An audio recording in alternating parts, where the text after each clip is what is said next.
Hello viewers, welcome to Nikita's world. ఇవాళ నాకు ఏదైనా స్వీట్గా తినాలనిపించింది. అందుకే మడతకాజ ప్రిపేర్ చేసుకుందాం అనుకున్నాను. దానికోసం ఫస్ట్ నేను గోధుమ పిండి తీసుకున్నాను. అందులో కొంచెం సాల్ట్, బేకింగ్ సోడా వేసుకొని మంచిగా మిక్స్ చేసుకున్నా. అండ్ కొంచెం నెయ్యి వేసుకొని మిక్స్ చేసుకున్నా.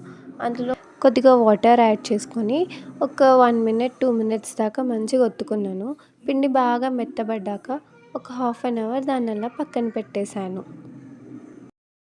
అంత మెత్తగా అవ్వాల్సిన అవసరం లేదు అండ్ అంత గట్టిగా కూడా ఉండొద్దు, నార్మల్గా ఉండాలి.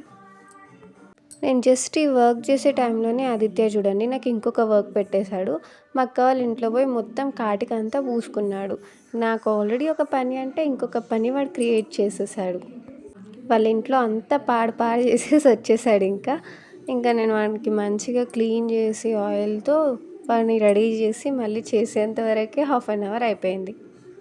ఓన్లీ క్లీనింగ్కే హాఫ్ అన్ అవర్ అనుకోకండి, వాడు ఆ రేంజ్లో సతాయిస్తాడు అక్కడ. నిజంగా చెప్పాలంటే నాకు ఇంటి పని కంటే వాడి పని ఎక్కువైపోయింది. అసలు చిన్నపిల్లలు ఎంత క్యూట్గా ఉండాలి అసలు ఎక్కడికి వెళ్ళకుండా, కానీ వాడైతే నాతోని రన్నింగ్ రేసే చేపిస్తున్నాడు ఈ మధ్య అయితే. అయినా ఇది కూడా ఒక మెమరీ అండ్ హ్యాపీనెస్సే కదా. ఇంకా వాడి పని అయిపోగానే మళ్ళీ కిచెన్లోకి వచ్చేసాను. పాకం కోసం first 1.5 cup sugar and 1.5 cup water add చేసుకొని స్టవ్ మీద వేడి చేసుకున్నాను. పాకం ఇలా స్టిక్కీగా రావాలి, ఎక్కువ స్టిక్కీ అవ్వకూడదు. ఇప్పుడు ఇందులో కొద్దిగా యాలకుల పొడి కూడా యాడ్ చేసుకోండి, ఆ వీడియో స్కిప్ అయింది. మనం పిండి ఏ కప్తో తీసుకున్నామో షుగర్ కూడా అదే కప్తో తీసుకోవాలి. 1.5 కప్ పిండి ఉంది కాబట్టి నేను షుగర్ కూడా 1.5 కప్ తీసుకున్నాను ఇక్కడ. అండ్ వాటర్ కూడా 1.5 కప్ తీసుకున్నాను. ఇప్పుడు మనం పక్కన పెట్టేసుకున్న పిండిని ఇంకొకసారి ఒత్తుకోండి. ఇప్పుడు ఫ్లోర్ని కొంచెం డస్ట్ చేసుకోవాలి పిండితో అండ్ దాని మీదే మనం చపాతీలాగా ఒత్తుకోవాలి. చపాతీని రౌండ్ షేప్లో కాకుండా ఓవెన్ షేప్లో చేసుకోవాలి. ఇలా ఎక్స్ట్రాగా చపాతీ ఏమైనా వస్తే దాన్ని కొద్దిగా కట్ చేసుకొని మిడిల్లో యాడ్ చేసుకోవాలి ఆ లేయర్ని. నేను వీడియోలో చేస్తున్నా కదా అలాగా. అది కూడా ఒక లేయర్ లాగా అయిపోతుంది అంతే.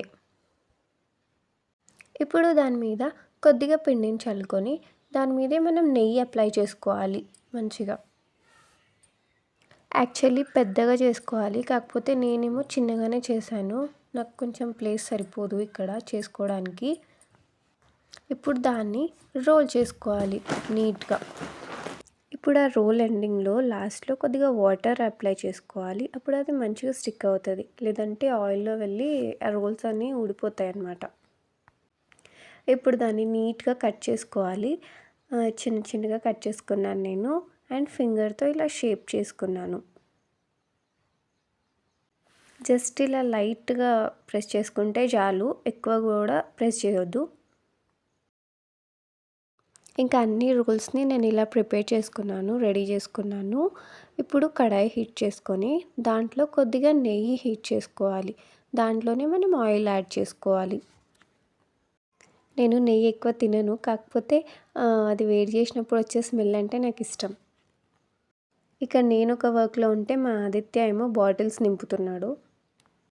ఇలాంటి పనులు చేసినప్పుడు వాడిని నేను ఎంకరేజ్ చేయాలా లేకపోతే పక్కన కూర్చోబెట్టేయాలో అర్థం అవ్వదు ఒక్కొక్కసారి. రోజుకి చాలా అల్లరి ఎక్కువ చేసేస్తున్నాడు. ఇప్పుడు మన ఆయిల్ బాగా హీట్ అయిపోయింది.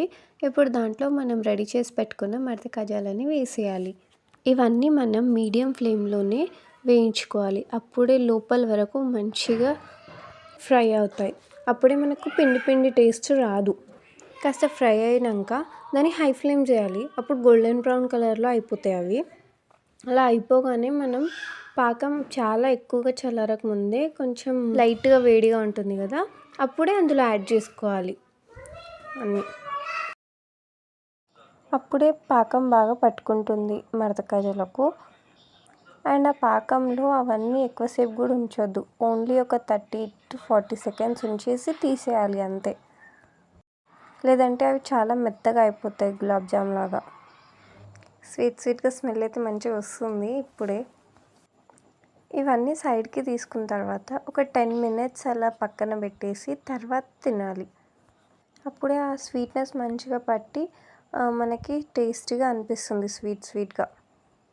చూడండి ఎంత మంచిగా లేయర్స్ లాగా మంచిగా అయింది కదా. టేస్ట్ అయితే నిజంగా చాలా బాగుంది. మీరు ఒక్కసారి ట్రై చేయండి ఇంట్లో. బయట నుంచి అస్సలు తెచ్చుకోరు ఒకసారి ట్రై చేశారంటే. ఈ వీడియో ఎలా అనిపించిందో కమెంట్ చేయండి. నచ్చినట్టయితే లైక్, షేర్ అండ్ సబ్స్క్రైబ్ చేసుకోండి. Thank you for watching. Bye.